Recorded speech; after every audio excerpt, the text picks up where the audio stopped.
নমস্কাৰ, এটা নতুন ভিডিঅ'লৈ আপোনালোকক পুনৰবাৰ স্বাগতম জনাইছোঁ। আশা কৰোঁ আপোনালোক সকলো ভালে কুশলে আছে আৰু ময়ো একদম বঢ়িয়া ভালে কুশলে আছোঁ আপোনালোকৰ আশীৰ্বাদত। আৰু আজিও ভিডিঅ'টো দিয়া কিছু পলম হ'ল, প্ৰস্তুত কৰা অলপ দেৰি হৈছে ভিডিঅ'টো। ইয়াৰ কাৰণ হৈছে কি যে আজি বিভিন্নজন লোক আহিছিলে, লগ পাই আছিলোঁ আৰু সন্ধিয়া সময়তো যিখিনি সময়ত মই আচলতে ভিডিঅ' কৰোঁ, আমাৰ ওচৰৰে তেজপুৰৰ বালিপৰাৰ ফালৰ এগৰাকী বাইদেউ আহিছিলে। তেখেতে মোক নিমন্ত্ৰণ দি গৈছে পাণ তামোলৰ সৈতে ধুনীয়াকৈ, খুব মৰমত, খুব আগ্ৰহত, যিখিনি আমাৰ অসমীয়া পৰম্পৰাগত নিয়ম। তেনেধৰণে এটা ধৰ্মীয় অনুষ্ঠানত বা ধৰ্মীয় সকামত মাতিলে, নিমন্ত্ৰণ জনালে যেনেধৰণে দিয়ে তেনেধৰণে পাণ তামোল দি থৈ গৈছে। আৰু বহুতেই তেনেধৰণে মোৰ ঘৰলৈ আহি থাকে, তেনেধৰণে পাণ তামোল বা তেনেধৰণে যি নিয়মত নিমন্ত্ৰণ কৰে। বহুত দূৰ দূৰণিৰ ঠাইৰ পৰাও পাণ তামোল দি মোক নিমন্ত্ৰণ কৰিবলৈ আহে, তেজপুৰৰখিনিও আহে বা যিসকলে মানে তেজপুৰৰ পৰা দূৰতো হয় তেওঁলোকে আহে, নিমন্ত্ৰণ দিয়ে। তেনেধৰণে মই যাওঁ আৰু তেনেধৰণে সকলোৱে সুফলো পায় আচলতে, যিসকলে মানে খুব আগ্ৰহেৰে, খুব মৰমত আচলতে নিমন্ত্ৰণ কৰে। আৰু বহুতে মই দেখোঁ যে তেওঁলোকে ঘৰতে এনেকৈ পাণ তামোল ধুনীয়াকৈ সজাই লৈ ফটো এখন তোলে, ফটোখন তুলি মোক নিমন্ত্ৰণ বুলি সেই ফটোখন দিয়ে। কিমান এটা ভাল লাগে চাওকচোন তেনেকুৱা কৰিলে, হয়নে? আৰু মই সকলোকে কওঁ যে মোক নিমন্ত্ৰণ দিবলৈ তেনেধৰণে আচলতে কোনো ধৰণৰ এনেকুৱাকৈ নিয়ম নকৰিলেও হয়, কাৰণ যিহেতু বিভিন্ন ঠাইত অসমৰ যাওঁ, গতিকে ইয়াৰ পৰা ডিব্ৰুগড়ৰ পৰা বা তিনিচুকীয়াই হওক বা বঙাইগাঁও, ধেমাজিৰ পৰা বা তেনে ঠাইৰ পৰা লোকসকল গুৱাহাটীৰ পৰা আহি নিমন্ত্ৰণ দিয়া মানে তেওঁলোকৰ কিমান এটা যাতায়াতৰ খৰচ হৈ যায়। গতিকে তেনেধৰণে নালাগে, তেওঁলোকে তেনেধৰণে মোক মানে ফোনতে ক'ব, মেছেজত ক'ব, তেনেধৰণে মই আপোনালোকৰ ওচৰলৈ যাওঁ আৰু তেনেধৰণে খুব ভাল লাগে। আপোনালোকে খুব বেছি মৰম আদৰ কৰে আৰু সেই মৰম আদৰত বহুতে হিংসাত জ্বলিছে আৰু যি কি নহওক সেইখিনি এটা বেলেগ বিষয়। আৰু আজি মই আপোনালোকক এটা বিষয় ক'ম, সেই বিষয়টো মই আগতেই কৈছোঁ যে যদি মোৰ কিবা ভুল ভ্ৰান্তি হয় আপোনালোকে ক্ষমা কৰিব, আৰু যদি মই কোৱা কথাখিনিত কিবা অশুদ্ধ বাৰ্তা থাকে তেনেহ'লে আপোনালোকে কিন্তু শুদ্ধটো লিখি আঙুলিয়াই দিব। যদি কিবা মই নাভাবোঁ যে মই কোৱা কথাখিনি যদি আপুনি তৰ্ক বিতৰ্কলৈ লৈ যায়, কথাখিনি মানে কি হয় যে বাঢ়ি গৈ থাকে, কিন্তু আপুনি যদি শুধৰাই দিয়ে মই শুদ্ধ কৰিবলৈ ভাল হয়। আৰু আজি মই যিটো বিষয় কথা পাতিবলৈ ওলাইছোঁ, যিটো ক'বলৈ ওলাইছোঁ, যে সেই কথাটো হৈছে যে আমাৰ অসমীয়া সমাজৰ মণিকূট বা সিংহাসনৰ বিষয়ে আপোনালোকক কওঁ। কিদৰে সিংহাসনত থকা সিংহই আপোনাক শেষ কৰিব পাৰে বা আপোনাৰ যিখিনি বেয়া ভাৱ, বেয়া চিন্তা কেনেধৰণে আপুনি নামঘৰৰ সিংহদ্বাৰত সোমোৱাৰ লগে লগে সেইখিনি দূৰ কৰিব লাগে, সেই কথাখিনি আচলতে আপোনাক ক'বলৈ ওলাইছোঁ। আচলতে বিভিন্ন ঠাইত বিভিন্ন পন্থাৰ মানুহ থাকে বা বিভিন্ন ধৰণে ভগৱানক স্তুতি কৰা নিয়ম কানুন কিছু বেলেগ, আৰু বহুতে পূজা পাতলত কৰে আৰু বহুতে নাম কীৰ্তনত কৰে। আৰু আমাৰ যিটো প্ৰথা হৈছে, আমি শ্ৰীমন্ত শংকৰদেৱ গুৰুজনাৰ যি নৱবৈষ্ণৱ ধৰ্মৰ যি পৰম্পৰা বা যি তেওঁ আমাক দি থৈ গৈছে, সেইদৰে আমি আমাৰ যিখিনি মনোকামনাখিনি আমি ভগৱানৰ ওচৰত থওঁ, যাৰ বাবে আমাৰ ঘৰত আচলতে কোনো ধৰণৰ মন্দিৰ নাই, আমাৰ ঘৰত আছে নামঘৰ বা গোসাঁই ঘৰ। এতিয়া নামঘৰ বা গোসাঁই ঘৰত যেনেধৰণে ৰাজহুৱা নামঘৰত বিভিন্ন সত্ৰত আপুনি হনুমানজীক আপুনি ৰখীয়া হিচাপে মূল গোসাঁই সন্মুখত দেখিব, ঠিক তেনেধৰণে আমাৰ ঘৰতো তেখেতৰ এখন ফটো থৈ দিয়া আছে, যাতে মূল ভগৱানজন আমাক শ্ৰীকৃষ্ণক যদি ভাবোঁ, তেখেতৰ কোনো অপকাৰ নকৰাকৈ বা নহ'বৰ কাৰণে হনুমানজীয়ে তেখেতক বজ্ৰ গদা লৈ থিয় হৈ থাকিব, কোনো যাতে অপায় অমংগল নহয়। বা আনহাতে সিটো হাতে বা সিফালে থাকিব গৰুণ্ড পক্ষী, যাতে কোনো ধৰণৰ বিষ বা কোনো ধৰণৰ বিষাক্ত বস্তুৱে আমাৰ যিজন মূল ভগৱান, যিজনক আমি আৰাধ্য হিচাপে শ্ৰীকৃষ্ণক বিশ্বাস কৰোঁ, তেখেতৰ যাতে কোনো কাৰণে ক্ষতি কৰিব নোৱাৰে, সকলো বিষ যাতে পান কৰিব পাৰে গৰুণ্ড পক্ষীয়ে। সেইকাৰণে নামঘৰ বা গোসাঁই ঘৰৰ এফালে গৰুণ্ড পক্ষী, আনফালে হনুমানজীক ৰখা হয়। সেই এটা পৰম্পৰা বা সেইটো আমাৰ এক নিয়ম।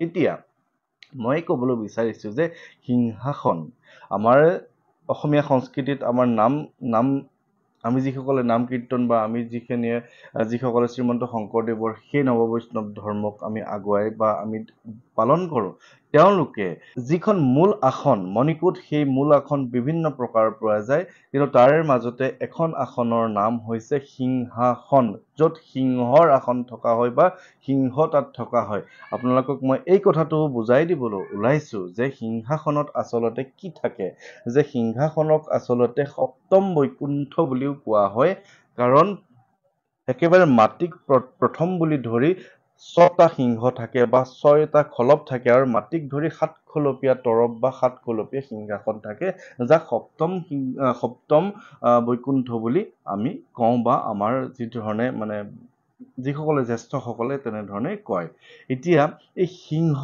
যে আছে বা কিয় সিংহাসন আপোনালোকে সিংহাসনসমূহত দেখিব যে একেবাৰে তলত এটা কাছ তাৰ ওপৰত এটা হাতী তাৰ ওপৰত থাকে এটা সিংহ এই প্ৰতীকী হিচাপে কিয় ৰখা হৈছে আপোনালোকে জানেনে যেতিয়া সাগৰ মন্থন হৈছিলে সাগৰ মন্থন হওঁতে এফালে আছিলে দেৱতা আনফালে আছিলে দৈত্য দানৱ যেতিয়া সাগৰ মন্থন কৰিছিলে যেতিয়া সেই পাহাৰ ভাগ ইফাল সিফাল কৰিব নোৱাৰাকে এক ষ্টেবল পজিশ্যনত ৰাখিব নোৱাৰাৰ কাৰণে ভগৱান বিষ্ণুৱে কুৰ্ম অৰ্থাৎ কাছৰ ৰূপ লৈ একেবাৰে সেই পাহাৰৰ তলত তেওঁ ৰৈছিলেগে সেই কুৰ্ম অৱতাৰৰ ওপৰতে সেই পাহাৰ ভাগ ৰাখি সাগৰ মন্থন কৰা হৈছিলে গতিকে সেই কুৰ্ম অৱতাৰৰ দ্বাৰা এইটো কথা বুজোৱা হয় যে গোটেই বিশ্ব ব্ৰহ্মাণ্ড গোটেই পৃথিৱীখনক এক ষ্টেবল এক সন্তুলন কৰি ৰাখিবৰ কাৰণে আমাৰ গুৰুজনাই সেই কাছৰ প্ৰতীকী ৰূপটো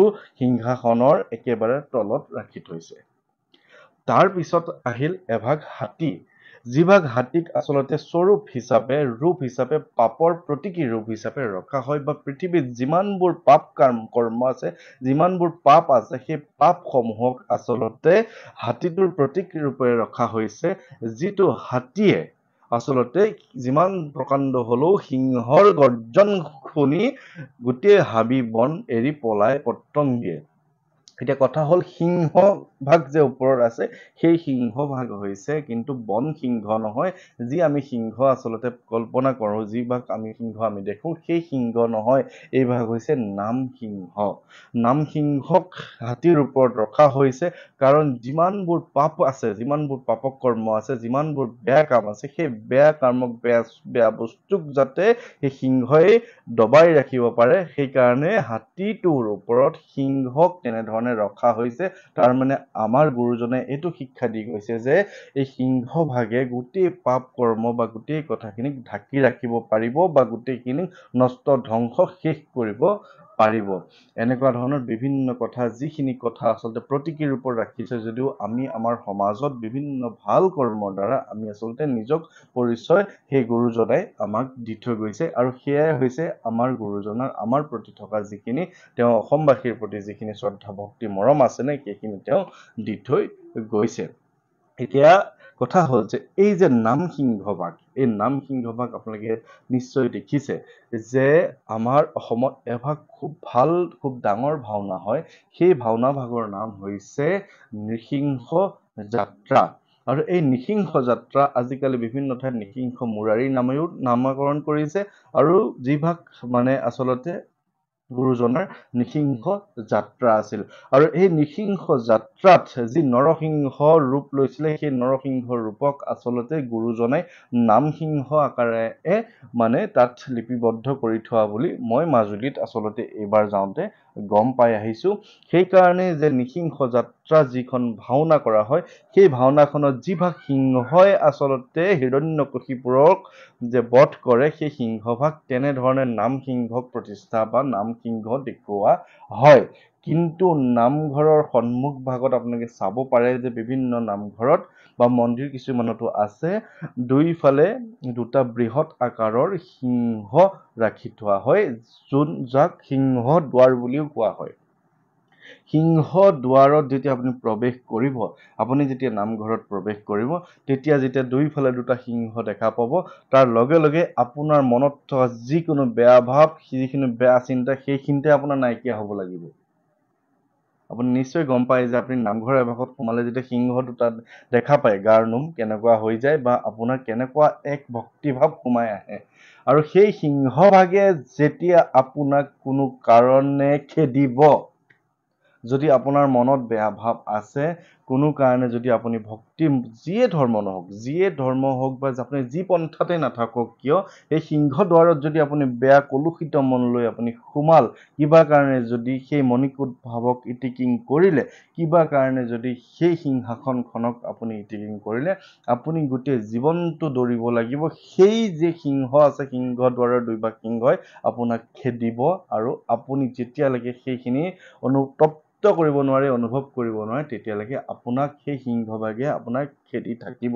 কাৰণ আপুনি তেতিয়াই বুজিব লাগিব যে আপুনি কিবা এটা ভুল কৰিছে, আৰু মানুহক শুদ্ধ পথত অনাৰ যি প্ৰয়াস গুৰুজনাই কৰিছে, মানুহক যি বেয়া চিন্তা কৰাৰ পৰা বিৰত থাকিবলৈ কৈছে, এইখিনি আমি যিমানকণ সামান্য জ্ঞানেৰে বা মোৰ দেউতাৰ লগত আজি আলোচনা কৰি এই কথাটো আপোনালোকৰ কাৰণে আগবঢ়ালো। সিংহ দ্বাৰ কেৱল নামঘৰতে নাথাকে, বিভিন্ন মন্দিৰতো থকা যায়, আৰু সেই মন্দিৰ বা সিংহ দ্বাৰ থকা এভাগ খুব বৃহৎ বা খুব সুন্দৰ প্ৰতিষ্ঠিত বা খুব মানে আমাৰ ভাৰতৰ বা গোটেই বিশ্বৰ এভাগ প্ৰসিদ্ধ মন্দিৰ হৈছে উৰিষ্যাৰ পুৰীত থকা জগন্নাথ মন্দিৰ। শ্ৰী শ্ৰী জগন্নাথ মন্দিৰতো দুফালে দুটা সিংহ আপুনি দেখা পাব মূল দুৱাৰত, যাক সিংহ দ্বাৰ বুলি কোৱা হয়। কাৰণ সিংহ দ্বাৰ মানে আপুনি সেইভাৱেই ভাবিব লাগিব যে সিংহই যদি আপোনাক বা কিবা কাৰণে আপুনি এই আধ্যাত্মিক কথাবিলাক বেলেগ ভাৱলৈ লৈ গ'ল বা বেলেগ কথাই আপুনি বেয়াভাৱে চিন্তা কৰিলে, তেনেহ'লে আপুনি কিন্তু সেই ভুলৰ কিন্তু অনুশোচনা কৰিবই লাগিব, অনুতপ্ত কৰিবই লাগিব। আৰু সেই একেখন সিংহাসন আমাৰ গোসাঁই ঘৰত আছে, আমাৰ ঘৰখনত আছে। কাৰণ আমাৰ ঘৰখন হৈছে গুৰুগৃহ বা গুৰুঘৰ। আমাৰ দেউতাই শৰণ ভজন, বৰমালা, সৰুমালা, এনেবোৰ যিবোৰ পন্থা আছে, যিবোৰ কথা আছে, নীতি নিয়ম, আচাৰ ব্যৱহাৰ, ধৰ্মক আচলতে ধাৰণ কৰিব পৰাটোকে আমি ধৰ্ম বুলি কওঁ। যি আমি ধাৰণ কৰোঁ সেয়াই হৈছে আমাৰ ধৰ্ম। গতিকে সেইখিনি দেউতাই আচাৰ বিচাৰ মানুহক শিকাই আহিছে অত বছৰৰ পৰা। এতিয়ালৈকে দেউতাৰ শিষ্যৰ সংখ্যা প্ৰায় 3000ৰো অধিক। গতিকে আমি কেতিয়াও ভুল কাম, ভুল কৰ্ম আচলতে কৰা নাই। এইখিনি শিক্ষা ভুল শিক্ষা আমি পোৱা নাই। ঘৰৰ সন্মুখত এভাগ বাটচৰা আছে, আমাৰ ঘৰৰ সন্মুখত বাটচৰা আছে। আপোনালোকে নিশ্চয় জানে, যিকোনো এভাগ অঞ্চলত বা এটা অঞ্চলত যিজন খুব প্ৰতিষ্ঠিত বা খুব আচলতে ৰাইজে মানে, যিজনক আচলতে ৰাইজে কিবা এটা স্বীকৃতি দিয়া থাকে, সেইখন ঘৰত আচলতে বাটচৰা থাকে আমাৰ ইয়াত। গতিকে বাটচৰাত আমাৰ ঘৰৰ সন্মুখত বাটচৰা আছে। আমাৰ ঘৰত সিংহৰ আসন আছে, কিন্তু 7খলপীয়া সিংহৰ আসন নাই। 7খলপীয়া সিংহৰ আসন ৰাজহুৱা নামঘৰ ভাগত থাকে, বিভিন্ন সত্ৰত থাকে। সিংহক তেনেধৰণে প্ৰতিষ্ঠা কৰি থোৱা হৈছে। তলত কাছ, সন্তুলন কৰিবলৈ গোটেই বিশ্বখন, ওপৰত যিখিনি পাপক আচলতে বুজোৱা হয়, হাতীভাগ, আৰু তাৰ ওপৰত সিংহই যাতে সেই গোটেই পাপ কৰ্মখিনি ঢাকি ৰাখিব পাৰে, গোটেই পাপ কৰ্মক যাতে উচিত শিক্ষা দিব পাৰে, ধ্বংস নষ্ট কৰিব পাৰে, সেই সিংহভাগ ৰখা হৈছে। আচলতে এনেবোৰ কথা আচলতে মই নাজানো আগতে আপোনালোকে কোনোবাই কৈছেনে নাই। সেইকাৰণে মই কৈছোঁ যে যদি কিবা এই কথাখিনিত ভুল হৈছে, আপোনালোকে কিন্তু আঙুলিয়াই দিব। আৰু ভুল যদি হৈছে, মই আগতীয়াকৈ ক্ষমা প্ৰাৰ্থী। কাৰণ মোৰ যিখিনি জ্ঞান, মোৰ যিখিনি কথা মই যিখিনি জানিছোঁ, সেইখিনিহে আপোনালোকক জনাইছোঁ। কিবা ভুল থাকিলে, ভুল হ'লে আপোনালোকে আঙুলিয়াই দিব, শুধৰাই দিব। তেনেধৰণে আমি সমাজখন শুদ্ধ পথত নিব লাগিব। গতিকে আজিৰ এই ভিডিঅ'টো আপোনালোকে কেনেকুৱা পালে চাই মই নাজানো। আশা কৰোঁ ভালেই পাইছে, এটা নতুন কথা আপোনালোকে গম পালে। গতিকে সকলোৰে আজি কুশল মংগল কামনা কৰিছোঁ। সকলো ভালে কুশলে থাকিব। আৰু সেয়াই আৰু ধন্যবাদ জনাইছোঁ ইমান সময় এই কথাখিনি শুনাৰ বাবে। ধন্যবাদ।